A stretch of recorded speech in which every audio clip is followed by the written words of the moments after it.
guys, welcome back to the channel. Today we are going to be talking about building muscle on a ketogenic diet.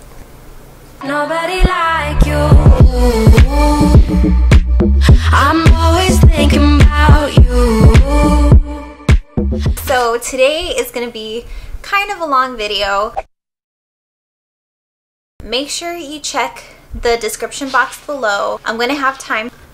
Oh God, Charlie. It took me a while to kind of like put it together just because there's so much that I want to talk about. I didn't want to forget anything. So I came prepared. I have my notes here back in front. So basically last year I was bulking on keto and it was just the standard ketogenic. Jesus Christ. Charlie, I'm going to kick you out of here.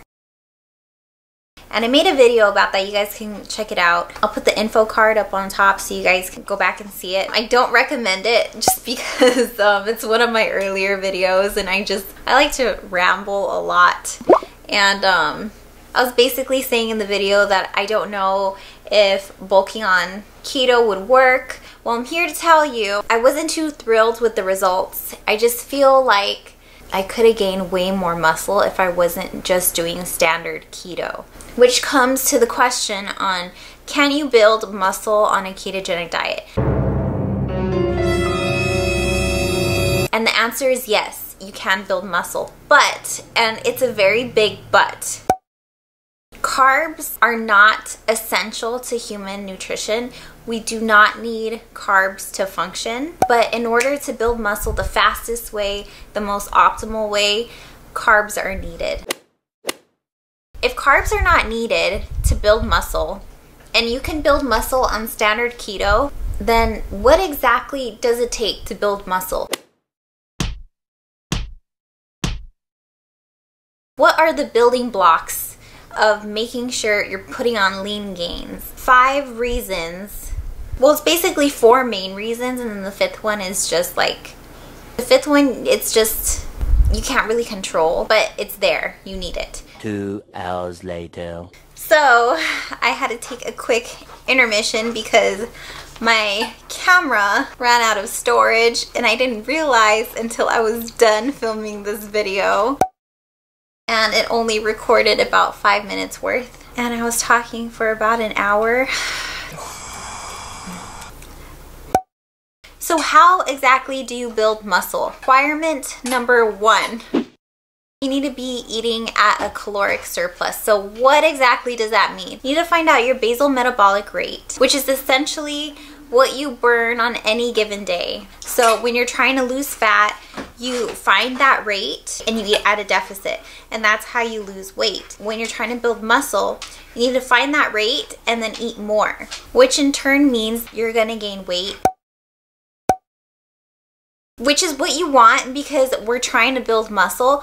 But at the same time, we are going to gain some fat. Yes, fat gain is to be expected. There's no way around it. And then there's people that say, oh, build muscle and lose fat at the same time. You can do that if, 1, you're a noob, you have never lifted before, because when you're a noob, things are magical. Ooh. And you can biohack your body into burning fat and gaining muscle at the same time. But if you are not a noob, you cannot do that. Or second of all, you can burn fat and build muscle if you are obese. You have enough energy stored in your body that allows you to do that. Requirement number 2 on how to build muscle, you need to make sure that you are eating enough protein. You need to find out how much protein you need to eat.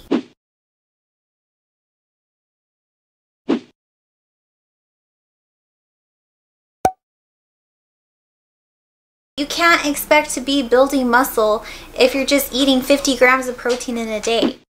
3rd requirement on how to build muscle. In order for your muscles to grow, they need stimulus. And not just any stimulus, they need progressive overload. Sprinting, jiu-jitsu, or weightlifting, basically anything anaerobic that requires explosive movement, you're breaking down muscle fiber. You need to make sure, you have to make it your goal that you're going to do an extra 2 reps, or you're going to increase the weights that you're lifting. Whatever workout you're doing, you just need to make sure that you are progressing every time you work out. 4th requirement is recovery. So when I say recovery, I don't just mean taking a rest day. I mean recovery in between your workouts. So say you train legs on Monday. It's not a good idea to train legs on Tuesday if you just train legs on Monday. And then also when it comes to recovery, not just taking a rest day, not just making sure you have adequate recovery in between training days, but also I mean sleep. You need to make sure you are getting sufficient quality sleep. Sufficient quality sleep. People totally underestimate the power of sleep. Did you guys know that muscle protein synthesis occurs when you're sleeping? Growth hormone peaks during REM sleep. And REM sleep only happens when you're in a deep sleep. So if you're not sleeping, your muscles aren't repairing, you're training intensely, eating good, eating enough protein. If you're not getting sufficient quality sleep, you are basically inhibiting your muscle growth. Your muscles aren't able to fully recover, which means no muscle gain. The 5th requirement, hormones. You're gonna need testosterone to build muscle, which is why men build muscle faster than women, because they have higher testosterone. So me, being a woman and being on a standard ketogenic diet trying to build muscle, it's like a double whammy. I have low testosterone, so it's already hard as it is to build muscle. And then I'm not training as intensely as I would when eating carbs. It's not helping my case to build muscle. You're like stepping on the gas and you're also stepping on the brakes. Yeah, you're still going in the direction that you're headed, but you're not gonna get there as fast as if you're just stepping on the gas and letting go of the brake. Does that make sense? My analogies suck and I'm sorry.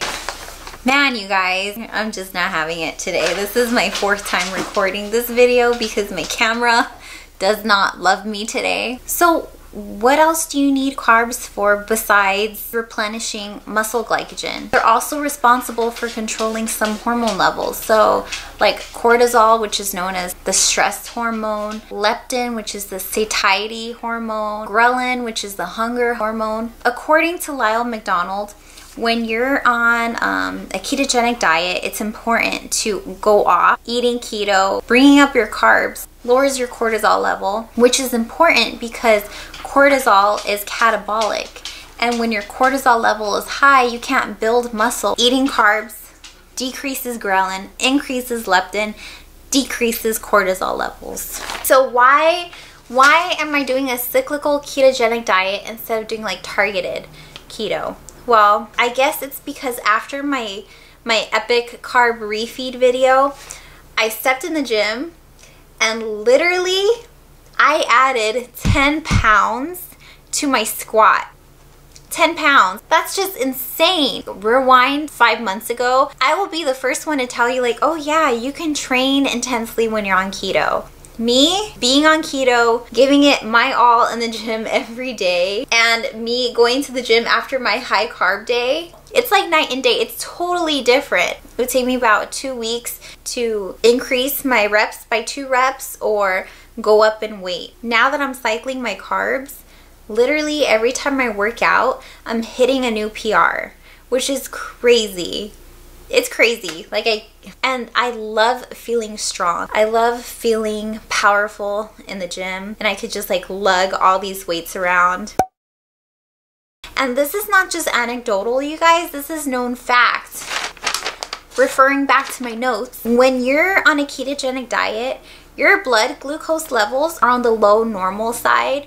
But when you consume carbs, this raises your blood glucose, which in turn translates to increased strength. That's crazy. It's like a biohack. Like it still blows my mind, like just from food. And not just that, but there's a term called carb loading. I'm sure you guys have heard of it. Carb loading has been around and has been studied intensely since the 60s, people. They found out that when you deplete muscle glycogen due to a low carb diet or just from intense exercise, and you follow this with a high carb intake, this increases your muscle glycogen levels above normal.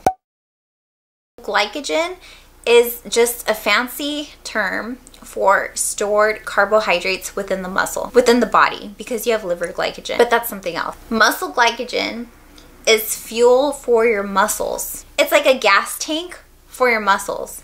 Have you guys seen those videos of those marathon runners where they're like sprinting and they hit a wall and their muscles just give out? They seize up and they stop working. Why? Why does this happen? They're using all the muscle glycogen in their legs.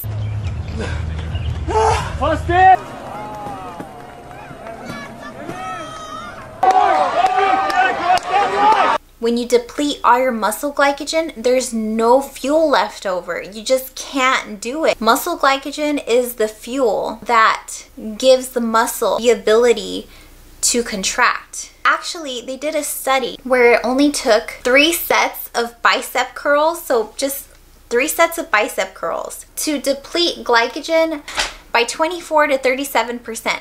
Guys, just imagine. When you're training arms, you're not going to just go to the gym and do 3 sets of bicep curls. You're going to do other exercises, rope extensions, maybe some skull crushers. By the end of your workout, you have depleted the glycogen in your arms. Have you ever did so many reps of like bicep curls that towards the end you couldn't even lift the weight anymore? Why does this happen? It's because you depleted all the glycogen from your muscle. When you're following a low carb diet and you have a high carb day, or like you're a marathon runner and you have all these carbs prior to your workout, not only do you fill up your gas tank, you're able to top off the storage in your gas tank. It's called super compensation, which means you have increased endurance and better performance when you train. When you're eating a standard ketogenic diet, you'll eventually decrease your glycogen. The reason is because in just 2 days, even without exercise, you will deplete your muscle glycogen. When you have low glycogen stores, you're not able to train as intensely. You're not able to progressively overload your muscles, which is what's needed to build muscle. Now, cyclical keto.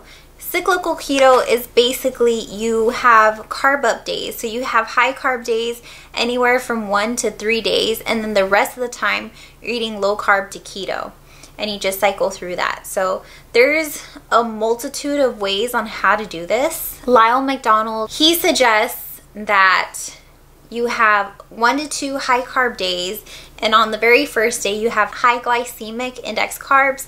So basically everything that I ate on my epic carb refeed video, you eat that on the very first day, and then on the second day you taper down to lower glycemic index carbs. Yam, quinoa, or beans, just things like that.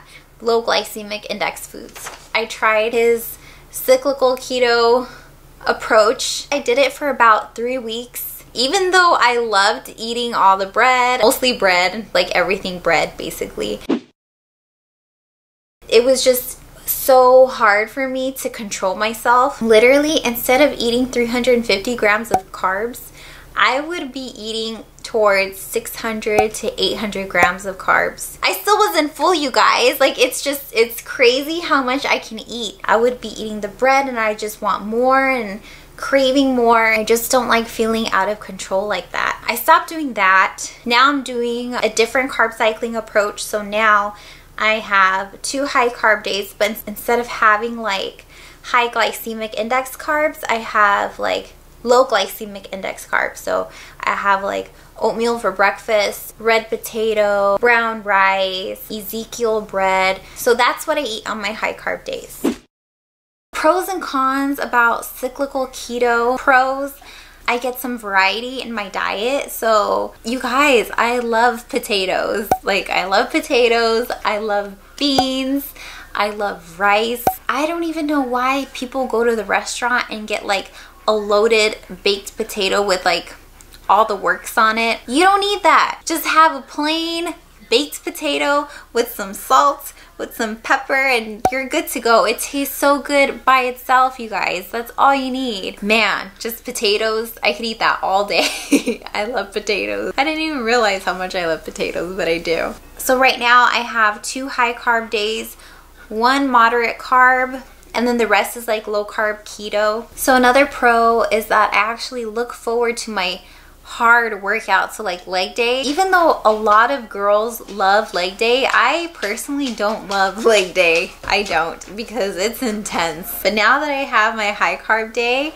I'm like, yes, it's leg day. I get lots of carbs today. A con is that your schedule is very rigid. So the way I'm doing it, so like Mondays are my high carb days and Thursdays are my high carb days and Mondays and Thursdays are leg days. So I have a very rigid schedule. Like if your schedule is always crazy and you never know if you're gonna stay late at work or you don't know what your schedule is gonna be like, I wouldn't suggest carb cycling because you have to have a strict schedule. I would suggest doing a targeted keto approach because that's more flexible versus cyclical keto, because you can't really be flexible with that. Another con with carb cycling is the gas. Okay, the gas is literally no joke. Like, I don't know if it's because I love beans and like I love eating beans, but I'm telling you guys, it's like something died in my stomach. And another con is that your weight will fluctuate a lot on carb cycling. If you get thrown off with what the scale says and you just feel like it really ruins your self-esteem, your self-confidence, I wouldn't suggest carb cycling just because you will bloat. You do gain water retention. It's not nearly as much as when I did the high glycemic index carbs, but you do gain some water weight. Other than that, so far I really like this carb cycling approach. Like I said before, I won't know how much muscle I actually put on until I lean down again, but just comparing what I look like now and comparing what I looked like a few months before, I really think that I'm making a ton of progress. Comparing what I look like now versus what I looked like before I started my prep last year. Last year I started prep around 136 and now I weigh more than what I did last year, and I feel like I look a little bit better. Like I feel like my body composition is more tighter as it is than how it was a year ago. I did my labs last week, so basically the results of that is based on how I've been eating for the past like 2.5 months. So if you guys want to see what my hormone levels look like eating this way, make sure you comment below and I'll post my results so you guys can see. If this video was helpful at all, I don't know, if I did a good job in this video, make sure you thumbs up so I know that you guys like these informative videos. And I'll talk to you guys soon. Bye.